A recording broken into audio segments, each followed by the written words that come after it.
Estamos en Postmetrópolis dándole un lugar al futuro hoy para conversar sobre la democracia.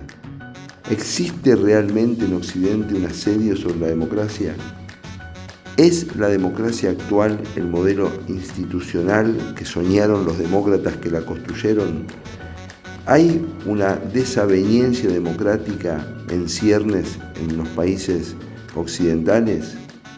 Para conversar sobre estos temas, hoy invitamos a Agustín Frisera. Hola, buen día. Estamos de vuelta con Postmetrópolis, un lugar para reflexionar, y hoy con la visita de un amigo del alma, Agustín Frisera. Vos sabés, Agustín, que en Postmetrópolis es un espacio en el que queremos reflexionar sobre el futuro, ¿no? Uh-huh. Y esto, yo te decía antes de empezar, que si me preguntabas hace 10 años o hace 5 años, este lugar que ocupa la emocionalidad en los procesos de construcción política hoy, yo no lo hubiera imaginado. O sea, yo soy uno que no la vio venir, digamos, ¿no? Y en cuánto incide que la emocionalidad eclipse a la racionalidad en el debate en la construcción de estos modelos autoritarios. Y un montón. Y esto lo tienen perfectamente claro. Y por eso también es que gravitan fundamentalmente sobre las redes sociales y sobre el ecosistema digital.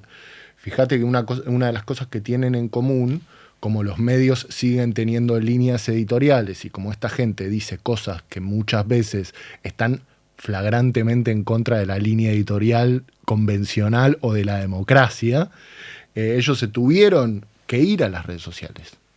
Y ahí se hicieron fuertes, justamente porque entendieron, primero, que este territorio es un territorio cotidiano, con lo cual la forma de hablar es otra y el acceso que tenés a las personas es otro. Vos le hablás a un dispositivo que está en el bolsillo, a donde me escribe mi madre, y de repente también tengo un mensaje político. Eso lo entendieron perfectamente, lo explotan perfectamente,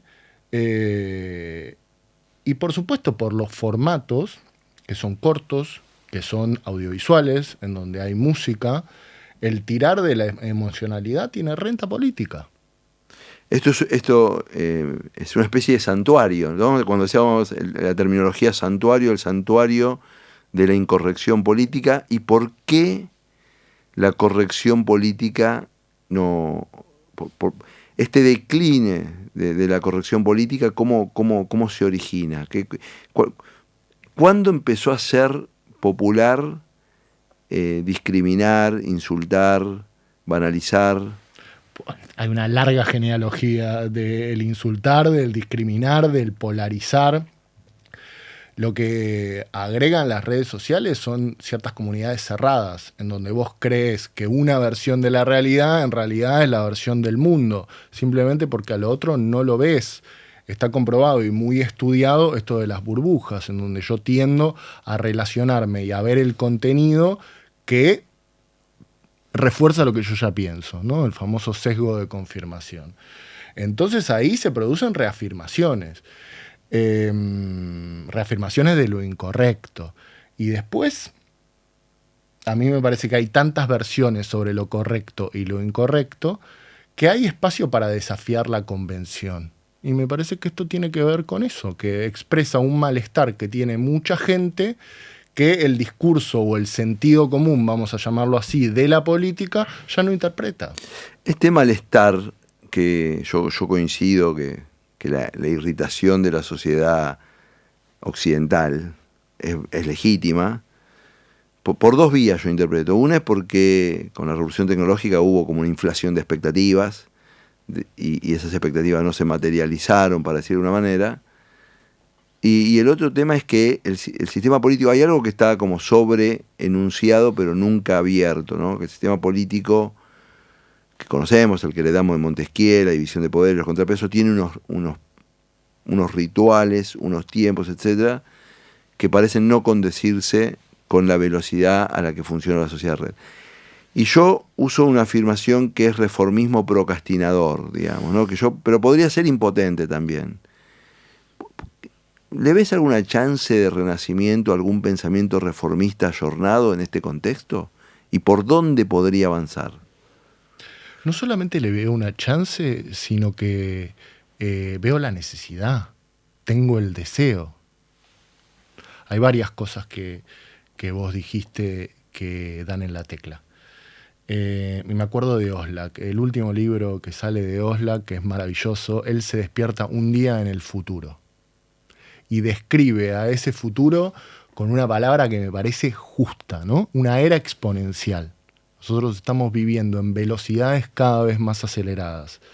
Entonces, ahí los protocolos que hemos aprendido, que valoramos de la Constitución, por ejemplo, y de la democracia liberal, van a tener que ayornarse porque estamos viviendo simplemente en otra velocidad.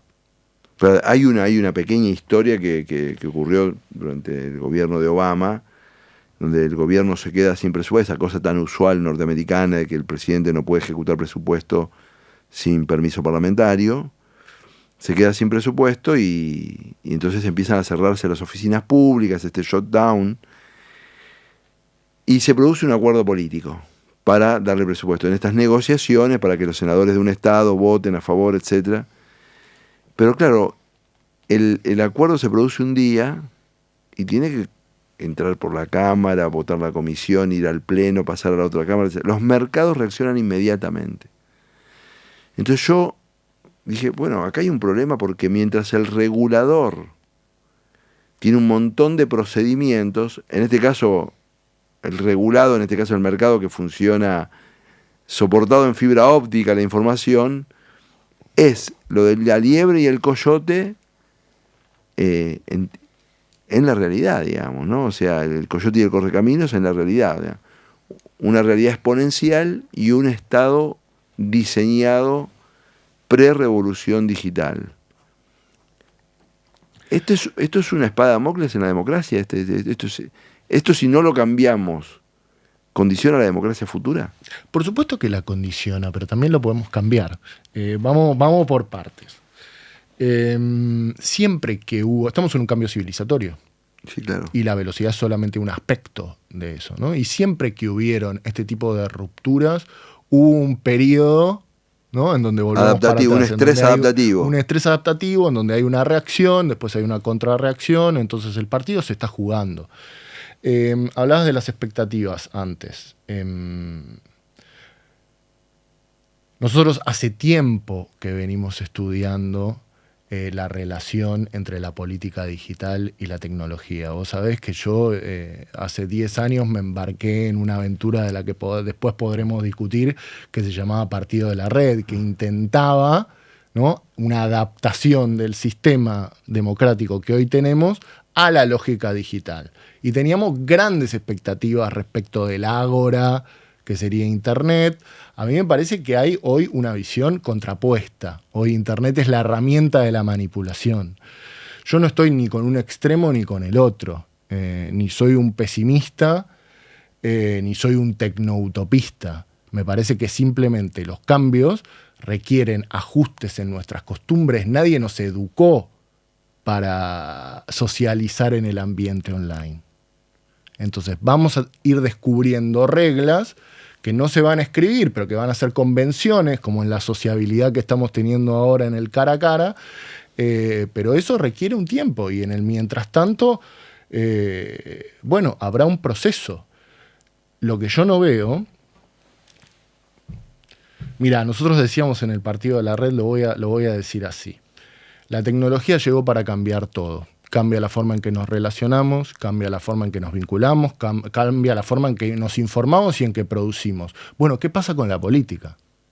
Eso 10 años después del Partido de la Red todavía es una discusión vigente. Entonces, mientras nos ajustamos socialmente en las costumbres y entendemos mejor límites, usos y posibilidades de la democracia digital, ¿dónde está la política pensando nuevos procedimientos? No, bueno, perdón, pero nosotros tenemos de presidente ahora un señor que, viste que el radicalismo, yo soy diputado nacional, pero el radicalismo siempre se ufana de la territorialidad. Sí. Un señor que debe tener 50 contra los 3.000 locales partidarios que tiene el radicalismo, debe tener 50, no sé, 100, un número irrisorio comparativamente. Es evidente que la disputa política ya se da en la red. Sí. Y que eso requiere un saber hacer comunicacional, un sentido. Yo creo que aparte él pegó en algunas teclas, digamos, en definitiva los líderes no descubren nada en el sentido, sino que ponen arriba de la mesa cosas que vivían en el imaginario de mucha gente. O sea, había mucha gente que creía que éramos una casta, para que sea. La pregunta es esta: ¿cómo vuelve el sistema político de sus imputaciones? O sea, no es aprender a usar la tecnología. Me parece que nosotros tenemos que salvar algunos otros muertos que tuvimos. Sí. Pero mientras se produce ese ajuste, que es un ajuste social, no solamente de la política, tenemos que ajustar las instituciones. Ahí me afino yo. No es la política, porque la política electoral lo está empezando a entender, pero ¿qué pasa después durante el tiempo de gestión? ¿No? Entonces, volviendo a la idea de la exponencialidad. Yo tengo la posibilidad hoy en mi vida cotidiana de expresar mi sistema de preferencias en múltiples facetas. Yo puedo likear 100.000 cosas, yo puedo hablar con 100 personas, puedo expresarme. Sin embargo, elijo un representante, ese representante me va a, valga la redundancia, durante 4 años representar en todas las esferas de la vida. Entonces, ¿eso no merece la pena ser pensado? Nosotros, cuando armamos el partido de la red, estábamos pensando en esta clave, ¿no? ¿Cuáles son las garantías para mí, sujeto digital de la era exponencial, que me da esta representación? Bueno, y ahí es donde la tecnología puede crear otro tipo de vínculo entre la institución y la persona. Milei, y no solo Milei, pero pongo el ejemplo de Milei porque es el ejemplo argentino, por lo menos retóricamente, una de las cosas que dicen: no, vos vas a poder elegir, porque yo todas esas áreas reguladas las voy a desregular y vas a poder elegirlo en clave mercadista, digamos, ¿no? Hoy elegís muy pocas cosas, en términos contra mi imaginario, dice: vas a poder elegir más cosas, porque yo me voy a meter menos, yo Estado, ¿no? Me voy a meter menos, voy a regular menos. Y la idea de que la recuperación de la soberanía, una cierta recuperación de la soberanía, es este espacio del mercado. Bueno, yo tengo mis dudas, pero me gustaría saber tu opinión, porque eso pareciera estar resuelto en el discurso abolicionista de Estado. Para mí no es ni anarcocapitalista ni liberal, esta cosa que yo creo que está muy anclado en el imaginario de la tecnología, de un modelo de organización no jerárquica, no concentrada, no dominada, que es el mercado, que es similar a las redes. Hay algo que, estudiando la estructura de todos los nuevos autoritarismos, hay en común. Entendieron perfectamente en la dicotomía individuo versus comunidad que hay que agitar lo individual. No digo que esté bien, no vengo yo de esa tradición, pero entendieron que eso está teniendo un peso extraordinario. Entonces lo acicalan, lo empoderan, lo resaltan, lo exageran. Entonces, el mercado es el mercado y puede tener una lógica más individual, pero después están las instituciones justamente para preservar la idea de comunidad. Entonces, si arrasamos una cosa por sobre la otra, bueno, vamos a estar en problemas, ¿no? Se me ocurre la serie Anarquista, ¿no? Un experimento, esto lo hemos visto muchas veces, un experimento anarcocapitalista en las inmediaciones de Acapulco, que obviamente terminan todos a los tiros, en la ley de la selva. O este otro ejemplo, el de los osos, ¿no? Sí, que cuando nadie cuida, cuando no hay un Estado que cuida de la comunidad, vienen los osos. Vienen los osos, porque nadie se ocupó de los asuntos comunes. ¿Por qué está en la lista de nuevos autoritarismos Milei? Más allá de lo que digan los discursos, o que nos guste estéticamente, o que no nos guste. ¿Está incorporado? ¿Está en la lista? Bueno, hay muchas cosas que se van a tener que desarrollar. Lo que pasa es que si queremos actuar frente a eso, tenemos que ver el personaje con el que estamos lidiando. Él compara el teorema de imposibilidad de Arrow con la democracia. Cuando le preguntan por la democracia siempre tiene dudas. Cuando habla de la democracia recomienda libros de gente que no está con la democracia. Vos ves a sus intelectuales orgánicos, hablemos de Agustín Laje, y admira la Edad Media. Entonces ponen el orden por sobre todo. Esto también es un rasgo bastante común con otros modelos. No, hablan de la gente de bien, ¿no? Es un discurso muy anti. ¿Qué es la gente de bien? Hay gente de mal, ¿no? Esa división del mundo entre réprobos y justos, tan medieval, sí. Pero bueno, pero está en la lista.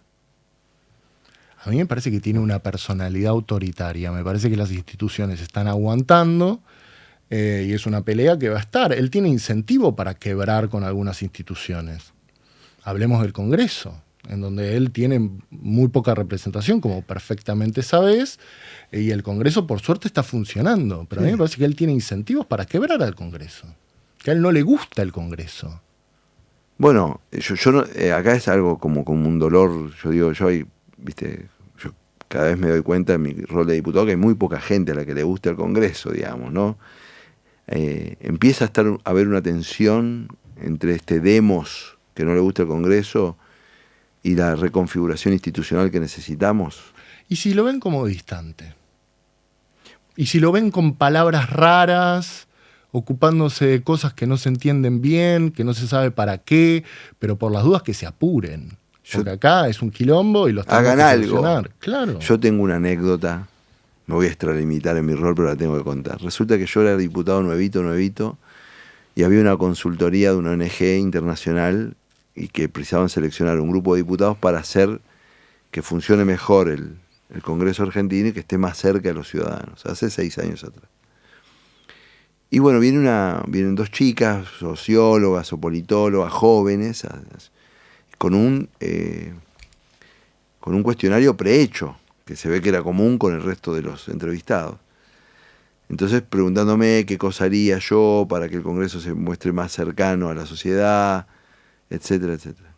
Y yo tenía pocas sesiones en el lomo, digamos, tendría 6 o 7 sesiones. Pero claro, cuando vos sesionás, ¿viste? Se convoca 1 hora y media hora de tolerancia reglamentaria, hay 15 minutos no escrito de tolerancia, se da el quórum, se canta el himno, se iza la bandera, se empieza con los homenajes, las cuestiones de privilegio, y es normal que el tratamiento del primer tema de alguna relevancia de esa sesión ocurra entre las 3 y 4 horas del horario convocado. Eso es lo normal, puede ser más. Entonces, estas chicas me hablaban de acercar la gente al Congreso, qué sé yo, y a mí se me ocurrió decirle, miren, así como estamos, no acerquen a nadie, porque si el tipo que entra a trabajar en Garbarino tiene horario a las 8 y llega a 8 y 5, le descuentan el sueldo y ve que sus representantes que se juntaron a deliberar un tema importante a las 11, a las 4 de la tarde todavía están con los homenajes, yo creo que nos matan. Ahora, eso, por supuesto que se puede cambiar. Es más, se debe cambiar. Pero muchas de esas cosas tienen una explicación. Por supuesto. No son un capricho. Por supuesto. Y yo soy de los que dice, que no es muy popular mi definición, que hay que bancar la parada y explicarle a la gente que a veces no dar quórum es una herramienta de la deliberación parlamentaria, que los bloqueos son una herramienta parlamentaria. Esta idea del decisionismo está en la base de todas las tragedias humanas, digamos. Absolutamente. No digo porque el debate se va a dar en términos de eso. Ese es un punto de debilidad del Congreso, y para mí, paradójicamente, es el último reaseguro. O sea, cuando nos critican porque no somos ejecutivos, yo puedo responder, ojo, porque si llegamos a ser ejecutivos, ese es el problema, ¿no? Nuestro rol, para que aquel que viene de una provincia con pocos representantes y precisa hablar, aquella minoría que precisa poder usar el bloqueo, etcétera. No, que se nos ocurra que todo sea ejecutivo y por esa vía podemos terminar en cualquier lugar, ¿no? Bueno, pero es que yo estoy de acuerdo con vos, obviamente. Lo legislativo es indispensable. Pero vamos por partes. Y es un reaseguro, efectivamente. Vamos por partes. El Congreso tiene ritos. Vos describiste toda una serie de ritos. Después se ponen a trabajar y hacen su labor legislativa, ¿no? Lo que yo no critico yo no critico los ritos. Yo critico la imagen de distancia. Entonces no son los ritos necesariamente lo que distancian. Tenemos que pensar entonces en ajustes institucionales. Yo no estoy en contra del Congreso, pero vos sabés que puede haber un discurso, son lentos, no sirven, muchas veces lo escuchamos en el presidente.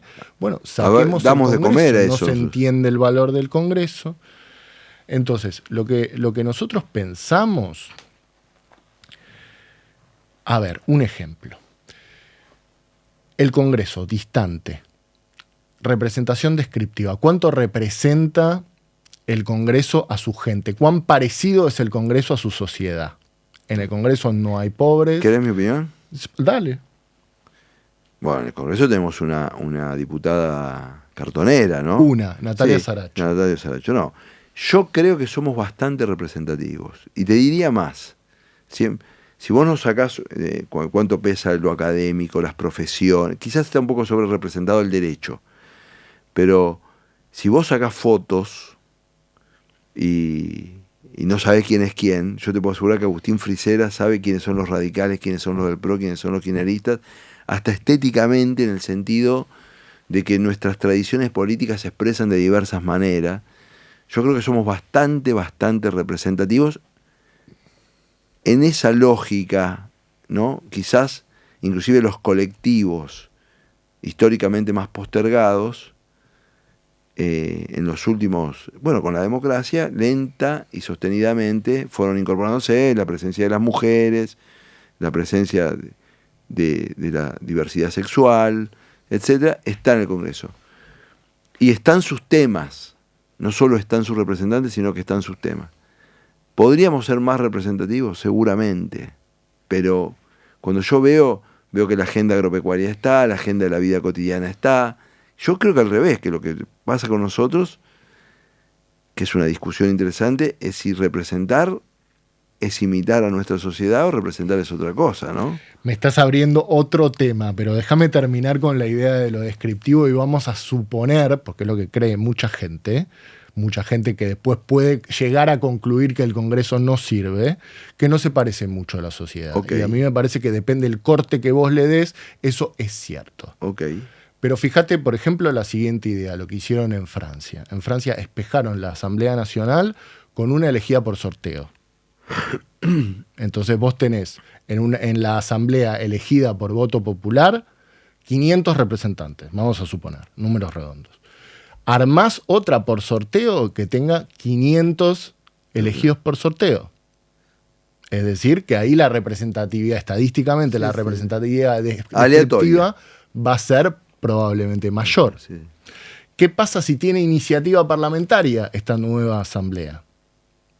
Puede mandar proyectos a quienes fueron electos con legitimidad de origen. Okay. En este esquema vos tenés algo que aumenta la representatividad descriptiva, que hay gente común que se expresa de manera común y que se forma en torno a determinados temas, que eleva ideas a los legislativos que tienen sus ritos, que tienen sus costumbres y que tienen sus tiempos. Es una buena idea.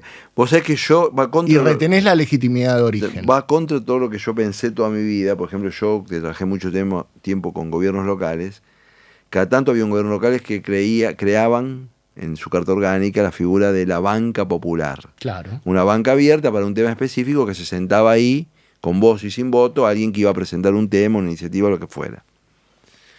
Y yo siempre era contrario a eso. Porque che, las otras 15 son populares también. Las otras 15 que son astronautas.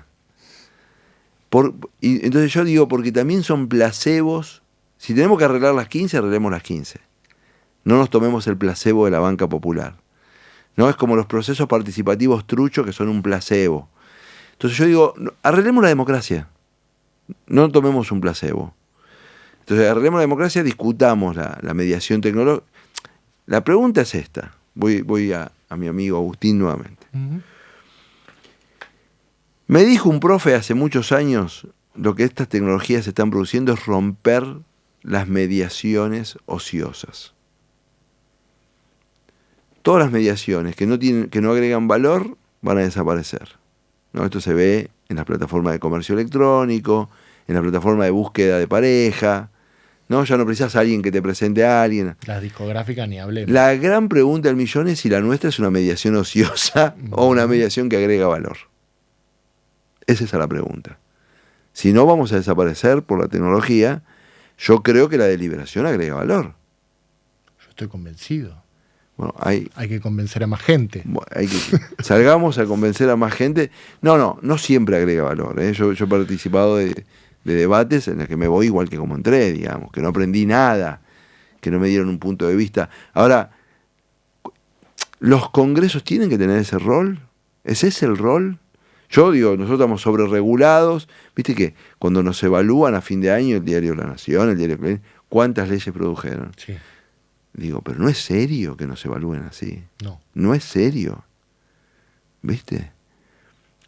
Capaz que Argentina precisaba derogar leyes ese año. ¿Cuántas veces sesiona? No es serio. Es un peligro ir hacia el decisionismo. Fíjate que Milei, incluso a veces citando a Thomas Jefferson, hablaba antes, porque ahora ya no se anima, me parece, de los plebiscitos, ¿no? Que él iba a gobernar por plebiscito, por consulta. ¿Te acordás de esto? A mí me parece que esa no es la mejor manera. Imagínate para los que aspiran a cierta seguridad jurídica, que estén a tiro de plebiscito toda la semana. Bueno, ¿entendés? Entonces, pero esto se está discutiendo. Entonces, frente a eso, ¿cómo resguardamos la serenidad y la representatividad del legislativo? Hay que repensar cómo se conecta el legislativo con la sociedad. Y ese es mi punto. Yo no quiero afectar las velocidades, pero me parece que hay algo en el tipo de conexión, y acá la tecnología, bueno, tiene mucho para jugar, porque quiebra no solamente el intermediario, sino también en algún punto el tiempo y el espacio. Sí, claro. Y lo privado y lo público. Yo voy a poner un ejemplo. Justo es un tema que me afecta a mí en mi laburo actual, vamos a decir así. Yo hablo con legisladores ex legisladores que hoy tienen 70, 80 años, y pienso que ellos terminaban de discutir un tema importantísimo, a las 3, 4 de la mañana se tomaban un taxi para volver a su casa, y la auditoría pública arrancaba con el diario abajo de la puerta de sus votantes al otro día a las 7 de la mañana. Nosotros estamos deliberando con el celular arriba de la banca, viendo lo que pasa en Twitter o viendo lo que pasa afuera en la plaza, del cual yo añoro de una nostalgia, digo, qué lindo debe ser discutir una ley, tomarte el taxi y que el primer problema lo tengas al otro día a las 8 de la mañana con la tapa del diario que llega a tu casa. Y eso es un problema porque ahora empieza a ser un condicionante a priori. Claro. Los debates tenían un número limitado de oradores, 30, 40, porque no existía el video, no existía subir... Ahora, un debate que antes tenía 30, tiene 80, porque hay gente que tiene que decir algo para su provincia, ¿viste? Entonces, la tecnología ha cruzado al proceso político desde todos los lugares, desde la oferta, desde la demanda, desde el vínculo, espacio, tiempo, banalización, datos, fake news, posverdad, todo junto. Y es evidente que nosotros tenemos una democracia que dialoga con la imprenta y el mundo industrial en el mundo del PDF y la sociedad informacional. Así es. Ahora, esto que me planteaste de Francia me pareció una buena idea. ¿Qué otras cosas están viendo en el mundo para mejorar estos dispositivos, para mejorar la amigabilidad, digamos así, de la población con las instituciones democráticas? Yo, respecto de lo que decís, te parecería fantástico, pero ya no está. Entonces yo detecto muchas veces en quienes queremos resguardar el sistema democrático cierta nostalgia respecto de lo que se perdió, que tenemos que amigarnos con la idea de que cambió el tablero. No es que cambiaron la forma en que se mueven las fichas, no es que lo que ahora yo le declaraba a un diario, ahora lo puedo hacer por Facebook y es lo mismo. La lógica es completamente distinta. Entonces lo que cambió es el tablero. Okay. Entonces nos ponemos serios y nos ponemos a pensar cómo modificamos nuestras instituciones públicas para que tengan otro tipo de conexión con la sociedad. Y no podemos prescindir de la discusión sobre la tecnología. Hablemos de algunas cosas que he hecho en la institución que fundé hace 10 años y que presido, que se llama Democracia en Red. A nosotros nos parece que la participación ciudadana, sobre todo la participación ciudadana local, puede recomponer el vínculo representante-representado. Y me parece que tiene dos cosas interesantes. Lo local. Primero, que afecta a tu metro cuadrado. Entonces, bueno, eso se vio en la Argentina, ¿no? Tanto el kirchnerismo como el macrismo fueron dos fuerzas políticas que usaron mucho la lógica del metro cuadrado. El individualismo versus la comunidad. Venimos perdiendo. Sí. Tenemos la idea de comunidad. Entonces, el metro cuadrado. Pero además hay otro componente. Como veo mi metro cuadrado, me preocupo por mi metro cuadrado, también conozco mejor que nadie mi metro cuadrado. Claro. Entonces ahí no solamente puedo tener más interés por introducir un saber, sino que además voy a tener un saber profundo, que es el saber del usuario. Ok. Entonces, ¿cómo logramos que a partir de la tecnología se conecte la decisión pública sobre ese metro cuadrado con el usuario? Hablemos de presupuestos participativos, ¿no? Hay muchísimas experiencias en donde con la tecnología vos lo podés escalar y vos podés tener grandes números. Y esto todo el mundo lo entiende. Inversión pública es lo que gasta el Estado. En general, obra pública. Sí. Esa obra pública puede elegirse por sobre otra obra pública. ¿Qué pasa si involucramos justamente a los usuarios? Después podemos discutir cuotas, barrios, cuántos votos, pero esa es una tecnología muy concreta, tecnología en el sentido amplio. La mayoría de los que se hicieron en Argentina no fueron exitosos, ¿no? O sea, yo conozco mucho eso. Hay un gran caso exitoso que lo quiero nombrar acá a modo de homenaje, que es el municipio de Rivadavia, provincia de Buenos Aires, con mucho presupuesto afectado y mucha participación. O sea, a veces votaban en el presupuesto participativo el 50% del padrón, o sea, un niveles de movilización extraordinaria, porque había una correspondencia entre los que ganaban y la obra después se veía y eso se reafirmaba.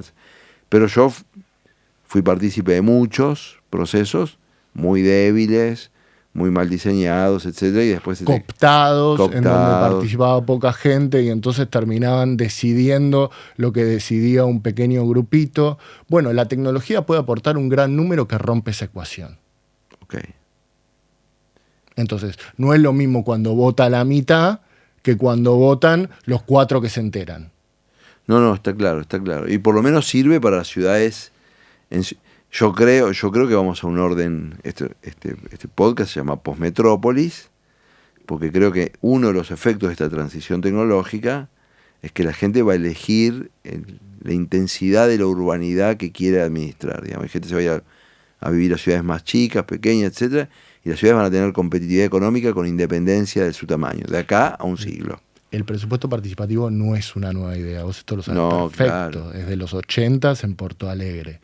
La asamblea por sorteo tampoco es una nueva idea porque está tomado de la antigua Grecia, claro. Bueno, ¿cómo podemos resignificar algunas instituciones y qué oportunidades nos pueden dar con el uso de la tecnología? Yo lo que te puedo decir es que si alguien se lo toma en serio, un presupuesto participativo, le enchufás tecnología, podés tener muchísimos votos. Okay. ¿Eso recompone legitimidad o no? Una cosa sugerente, ¿no? 2001, Rosario, la primera experiencia, ¿no? Sí. Se da en medio de una crisis de legitimidad, en donde que se vayan todos. ¿Qué hizo el intendente? Se la jugó. Sí. Puso una institución que acá era nueva. ¿Quién fue, Caballero? No, Wiener. Wiener. Okay. Una institución que era nueva, que recomponía el lazo que se estaba objetando. Bien. Ahora, ese lazo que se objeta, digamos, el lazo de la politización, ese es otro tema muy interesante, ¿no? Más allá del tema tecnológico, yo creo que en el caso argentino hay un tema vinculado a la confianza, con tecnología, sin tecnología, y ese tema vinculado a la confianza tiene mucho que ver con una historia, me parece a mí, ¿no? De una expectativa de que el sector público te resuelva muchas más cosas Estamos en un proceso de ajuste de qué cosa es la comunidad, los que creemos que algunas cosas tienen que ser bienes públicos y qué cosa es lo personal. Sí. Y también tenemos que asumir que todas las capacidades que se le atribuyen al Estado simplemente no puede hacer frente a ellas. ¿cuánto de nuestra Voy a crisis? decir algo incorrecto, ¿me Sí. permitís? Yo creo que hay que explorar también mecanismos de cogestión. Pero por supuesto. Y me parece además que la tecnología en ese sentido también nos puede servir para conectar gente que puede involucrarse en la mejora de sus entornos. No, pero aparte, Agustín, una oficina pública que no resuelve el problema que dice que tiene que resolver es una cosa, es un monumento al fracaso democrático. Claro. O sea, nosotros, no voy a dar nombres acá porque no quiero irritar a nadie, pero parte del auge mileísta es señalar oficinas públicas que se suponían que estaban instituidas para resolver X problema, y ese problema tendía a crecer. Entonces vos decís, esto es el tongo de vivir de la política. Y los mercados, yo creo, los mercados debidamente regulados por vías institucionales pueden resolver un montón de problemas. Y, o sea, no hay un orden antitético entre hay gente que quiso instalar la idea de que democracia y mercado no pueden convivir. Yo creo que al revés, digamos, pueden y deben convivir. Entonces, pero ahí la coordinación pública cambia. La idea de la coordinación pública cambia. De la misma forma que yo creo que la idea de representación tiene que cambiar. Que ya no es el detentador, el siglo XIX, el detentador del saber frente a un pueblo ignorante, sino que se parece mucho más a alguien que pone en juego todos los saberes que están dispersos por la sociedad e intenta lograr una síntesis, ponerlo en coherencia. Ahí es donde el tiempo y la reflexión tiene para aportar. Pero ¿cuáles son los insumos de ese tiempo de reflexión? Bueno, me parece que muchas veces es un legislador discutiendo o con doctrina o con sí mismo, y eso es lo que tenemos que pensar cómo cambiar. Contame, esto que está pasando en Argentina, ¿está pasando en el resto de los países de la región? ¿Qué ves en la región? Yo siempre pienso que Uruguay es una excepción, ¿no? Pero ¿qué ves en Brasil, qué ves en Paraguay, qué ves en Bolivia, en Perú, en Chile? El proceso de individualización es un proceso global. Entonces, nosotros ahora vemos cómo hay continuidad en México, vemos cómo hay una alternativa, vamos a decirle, progresista en Colombia, tenemos el gobierno de Chile, que es un gobierno de izquierda, entonces vos decís, bueno, la región no parece que está experimentando lo mismo que está experimentando Europa. Sin embargo, como estos oficialismos después no cumplen las expectativas, aunque cumplan sus promesas, no cumplen las expectativas y hay malestar, hay espacios para que surjan este tipo de movimientos, que construyen infraestructura digital y que crean otro tipo de lazo con el votante. Y volvemos al tema de la emoción. Si yo tengo un lazo emocional contigo, vos me vas a seguir a donde vaya. Sí, pero ¿no hay también experimento autoritario, comillas, disfrazado de progresista? Sí. Bueno, ahí tenemos que hacer demasiadas definiciones. Claro. Pensás en México, probablemente. No, bueno, está un poco fuera de la cancha ahora Venezuela, pero también pienso en la experiencia kirchnerista, digamos. La experiencia kirchnerista tuvo muchos deslices, empezando por la manipulación estadística. Si uno dice, escribime una lista de cosas que no debería ser un gobierno democrático. La manipulación estadística está ahí, digamos. Alinear las relaciones internacionales del país a los intereses y las conveniencias de tu grupo político, digamos, ¿no? O sea, hay una lista. No fue una Algunos te dirían que vos homologás la definición de democracia a la democracia liberal, ¿no? Bueno, no, pero yo lo que digo este es el problema en el que estamos. Está bien, pero yo lo que digo es, las relaciones internacionales, se lo cuestiono a Milei, no es lo que a vos te gustan. Dice, Milei ahora parece que por el swap tiene que ir a China, pero no puedes hacer relaciones internacionales porque a vos te gustan estos o no te gustan otros. Ahí están los intereses del país, están las buenas.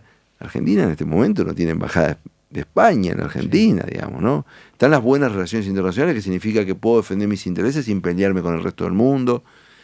Y en el experimento kirchnerista nos peleamos con el rey, manipulamos las estadísticas, usamos los canales públicos para reafirmar un mensaje partidario, o sea, hubo un montón de cosas. Digo, porque si no, pareciera ser que la pulsión autoritaria es solo la pulsión pro-mercadista, ¿no? No, claro, no, evidentemente. No, la pulsión autoritaria en un sentido de llevar las decisiones a grupos menores, en donde una persona tiene demasiado peso, ¿no? En donde se disuelven las divisiones de poderes. Volvemos al tema de la democracia liberal, en donde la división de poderes es probablemente su piedra angular, y esto es lo que está haciendo ruido, esto es lo que está crujiendo. Entonces hay autoritarismo de izquierda, hay autoritarismo de derecha, amenazan esto, y esto tiene que ver con lo contemporáneo. Ok. A eso voy. Vos me decís, pero porque yo no tengo vergüenza. El componente liberal de la democracia, o sea, la democracia liberal, la democracia tiene un componente republicano institucional, tiene un componente liberal de derecho de las minorías. Así es. Para mí el componente liberal de la democracia, alguien me dice, ¿puede haber una democracia no liberal? Y yo me tendría que poner a pensar si puede haber una democracia no liberal. Y decir, la minoría no tiene garantía de derecho, ¿es una democracia? ¿No? O sea, es difícil.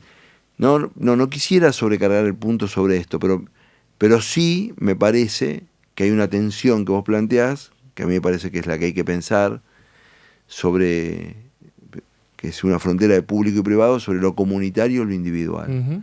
Porque también el derecho a la diferencia, que es una cosa de lo individual, fue una conquista. Nuestras sociedades eran sociedades más homogéneas, con más censura cultural, y en todo Occidente. Y en las últimas décadas conquistamos este lugar de la libertad individual. Y yo estoy muy orgulloso que lo hayamos hecho. Entonces, porque en esta pulsión individualista, esa parte yo no la impugno. No sé cuál es tu opinión. No, lo que me hace pensar es que esas sociedades en donde antes éramos más parecidos se parecen bastante a muchas comunidades digitales, en donde se agrupa gente que piensa de manera muy parecida y que piensa que esa es su visión del mundo. Entonces ahora coexisten muchos grupos muy homogéneos. Y eso está empezando a ser la ruido. Tribalización. Exactamente. La tribalización. Y el algoritmo... Yo te diría que eso es mucho más problemático. Habitualmente se referió a los mensajes políticos, por ejemplo. Dicen, bueno, tenés que hacer un contenido de menos de un minuto porque la gente no puede mirar más de un minuto.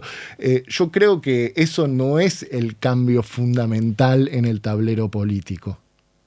Que hacemos cosas más cortas y que a veces tenemos algunos diputados que parece que están hablando como en Twitter. Yo creo que lo principal y lo que cambia el tablero es la tribalización.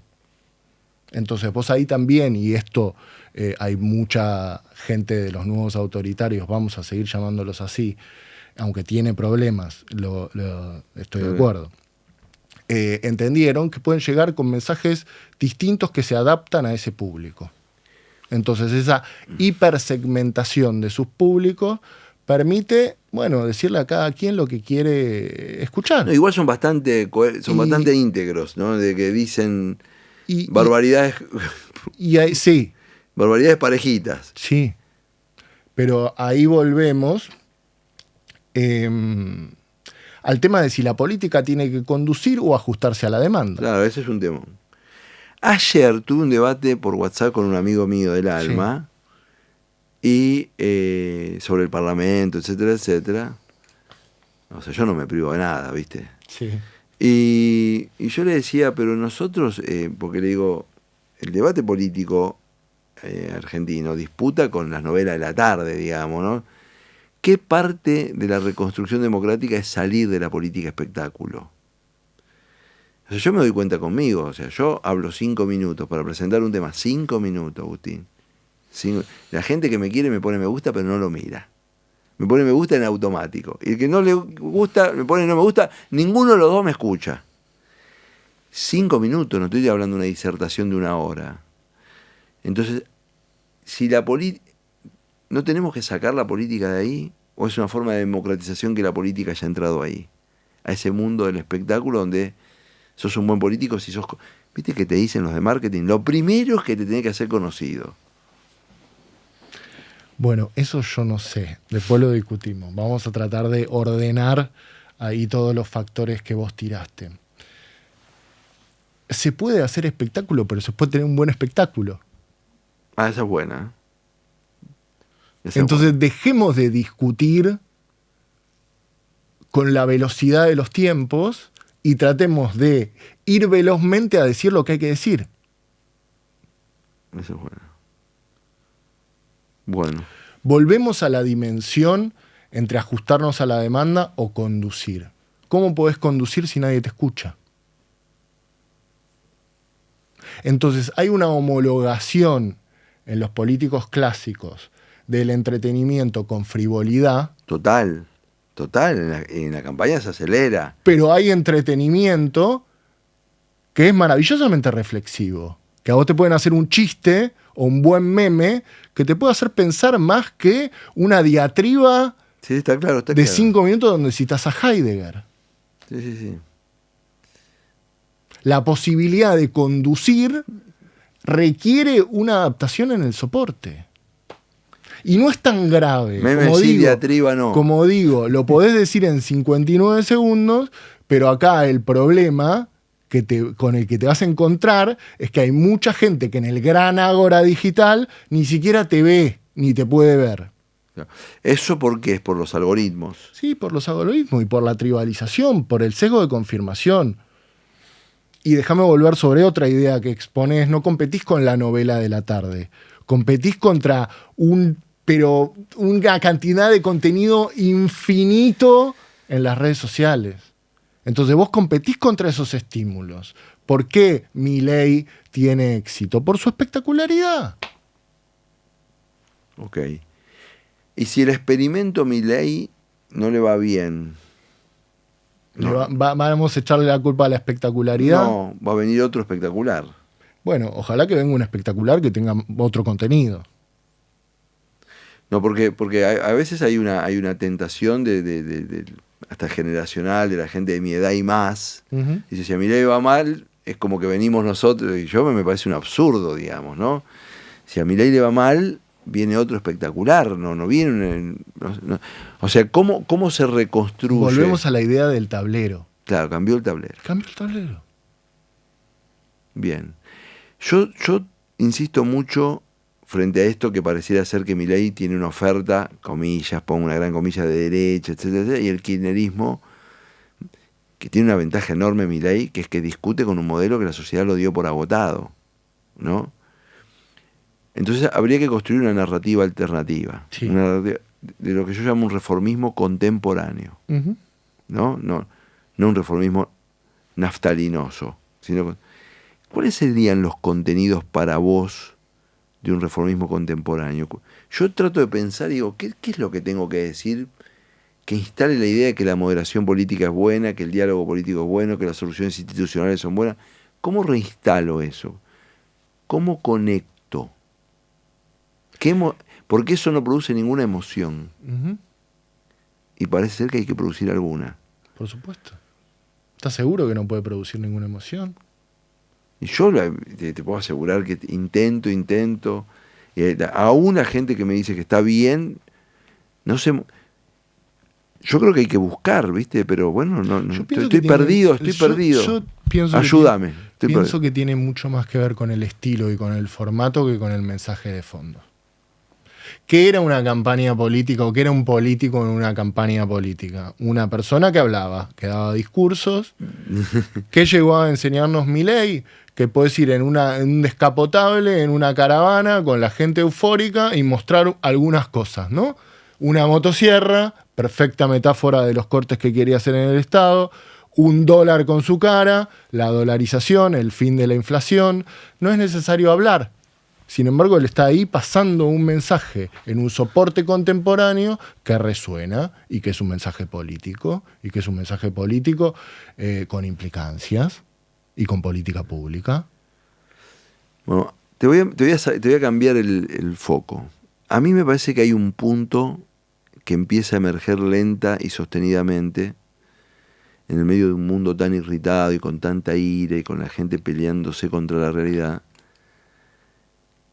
que es un punto que la política nunca procesó bien, que tiene que ver con la espiritualidad.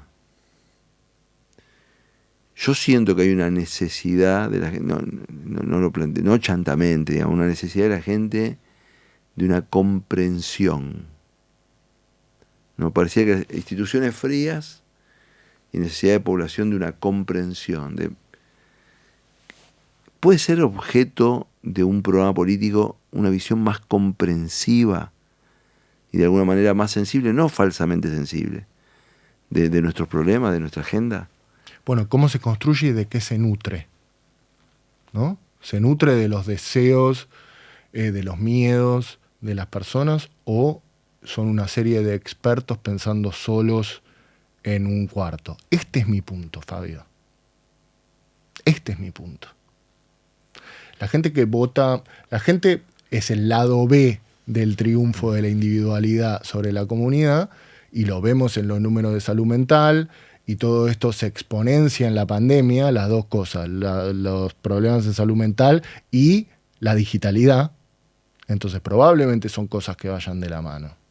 Probablemente la falta de un sostén comunitario te haga a vos tener más problemas en tu individualidad. Entonces tiene implicancias. Es gente que no se siente contemplada, es gente que no figura en el discurso público, se pelea con la corrección política porque no lo contempla. Entonces agitás el enojo de una persona que no se siente contemplada y bueno, conocemos los resultados. No son buenos, dan miedo. ¿Por qué pasa esto también en países donde nadie puede decir que el Estado haya fracasado, como en los Países Bajos o en España, que nos queda más cerca culturalmente, donde uno no podría decir que el Estado ha fracasado y que la vida comunitaria está rota, ni mucho menos? Uno va a una ciudad española de 300.000 habitantes y lo que ve es una vibrante sociedad civil, una vida comunitaria, niveles de cohesión social, y sin embargo... ¿Comparado con qué igual? ¿No? Son otros los umbrales, y la individualización sobre la comunidad es un fenómeno global. Entonces en España también hay mucha gente que está cada vez más sola. Y además esta sensación de que estás con otras personas sin estarlo, ¿no? La disonancia cognitiva, en donde, por ejemplo, yo ahora trabajo casi siempre con el exterior y puedo tener 14 reuniones en un día en donde estuve con mucha gente, sin embargo no estuve con nadie. Caricia cero. Caricia cero. Sí, sí. Y esto está creciente, está reemplazado el viejo encuentro presencial por muchas veces un simple mensaje de WhatsApp. Eso tiene implicancias. Y es sobre este terreno en donde crece un discurso que no está contemplado en el establishment, en la élite o en los políticos tradicionales, que es explotado emocionalmente por un outsider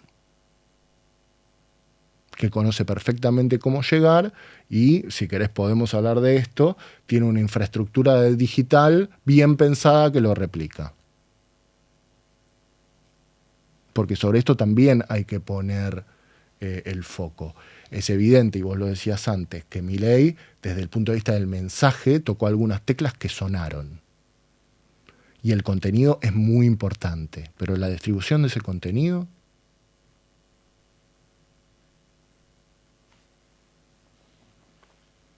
¿Vos imaginaste un mes antes del proceso de elecciones generales el triunfo de Milei? Yo te voy a confesar lo que me pasó. Yo la noche de agosto, la paso, yo tenía miedo, ¿no? Y se